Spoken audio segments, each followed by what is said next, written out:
Nesse momento eu quero falar sobre a parábola do filho pródigo. A parábola do filho pródigo, na minha opinião, é, sem dúvida, a metáfora mais bela, mais profunda, mais linda no seu conteúdo multifacial, porque é uma parábola que revela inúmeras verdades, que desconstrói conceitos que estamos muitas vezes acostumados a dogmatizar, falaciar sobre Deus.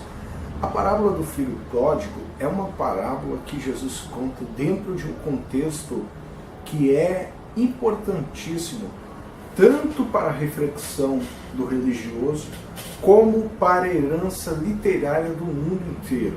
Porque é uma parábola, como eu já disse, é uma parábola fantástica. É uma peça de arte belíssima que Lucas teve que buscar a fundo essa parábola para trazer e descrever no Evangelho, que ele é o único evangelista que descreve essa parábola em detalhes para o nosso coração.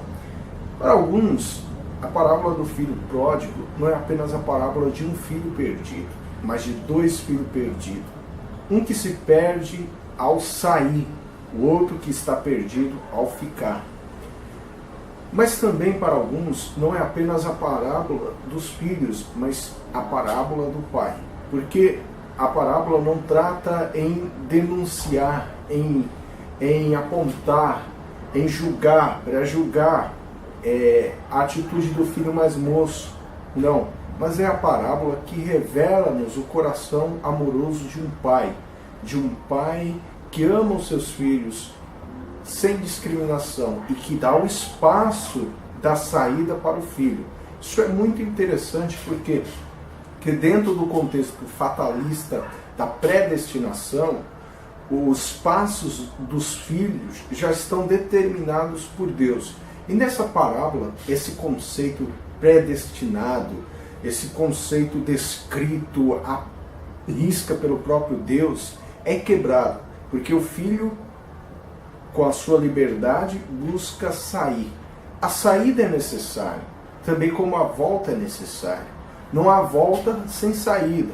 Se o filho não saísse, o coração desse pai não era nos revelado com tanta beleza e o seu amor precioso que transborda dentro dessa parábola. Essa parábola também nos traz um Deus que é transparente, um Deus que fica transparente ao nosso coração, porque se revela um Pai amoroso que transcende todas as leis, que transcende para além das dogmáticas sistemáticas de um Deus totalmente cru, totalmente desumano, mas é um Deus que se humaniza.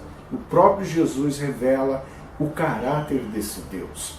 O texto diz assim, Jesus começa a falar, porque primeiro o contexto se dá na seguinte questão. Jesus conta três parábolas, da ovelha perdida, da moeda perdida e do filho perdido. Mas esses textos, eles acontecem através de um conflito dos religiosos da época de Jesus, que conflita Jesus, que questiona a atitude de Jesus de estar cercado de pessoas como até então para os fariseus, para os religiosos, eram pessoas pecadoras, desmerecedoras de atenção, porque eles julgavam essas pessoas muito distantes de Deus. E Jesus vai contar que não, que são pessoas tão amadas por Deus, que o fato, um único texto que revela que Deus sai de encontro aos seus filhos é na parábola do filho pródigo.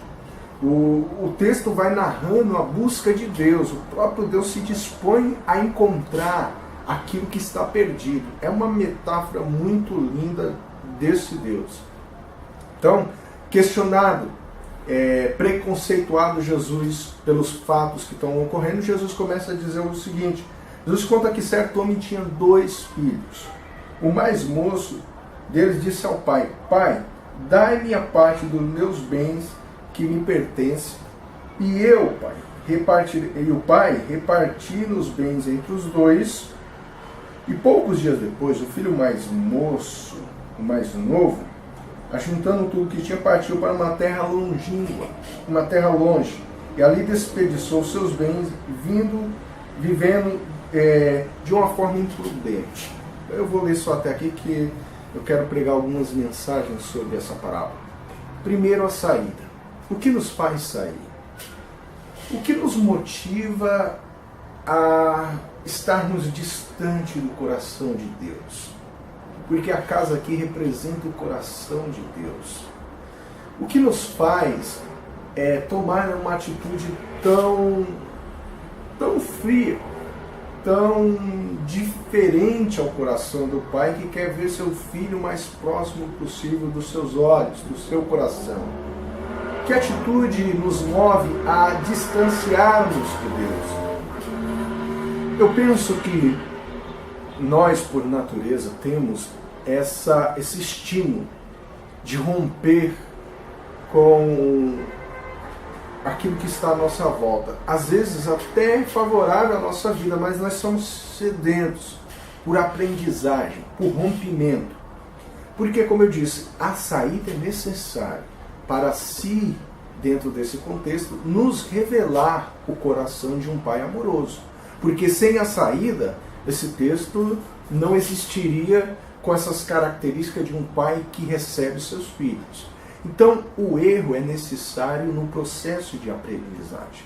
Esse filho sem experiência vai para longe, que figurativamente representa distante do coração de Deus, e dentro desse contexto ele vai experimentar uma sistemática cruel de consumo, de oferta, de ganâncias, de desejos, e de desejos vazios, que esvazia-se diante do consumo.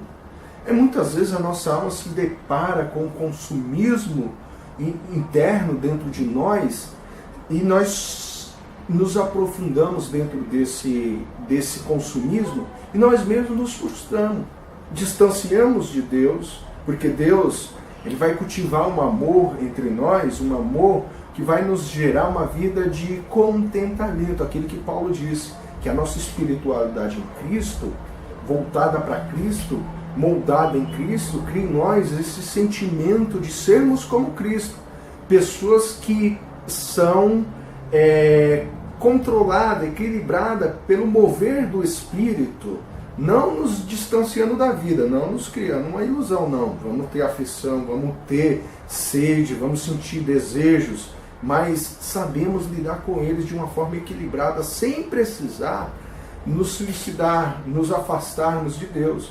Então esse filho, dentro dele está essa natureza pulsante de querer conhecer algo além. E esse além vai frustrar a alma dele. Esse além vai, dentro desse contexto, vai deixar a alma dele esvaziada, vazia, ocada. Ele vai se sentir vencido, ele vai se sentir frustrado, ele vai experimentar o drama do sofrimento.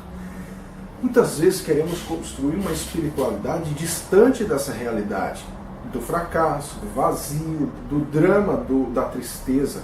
E justamente nessa parábola Jesus vai contar-nos também a história humana, que é necessário essa tristeza, que é necessário esse drama. Nós vivemos num mundo de drama. Então essa ideia de que eu vou viver uma espiritualidade blindada, e porque eu fiz a campanha do A, fiz a campanha do B, participei da oração do pastor fulano de tal, fiz um ritual do sagrado ditado ali por fulano de tal, pelo conceito teológico de certa corrente, vai me proteger das frustrações. Não, a vida faz parte da frustração, a frustração faz parte da vida, isso é inevitável.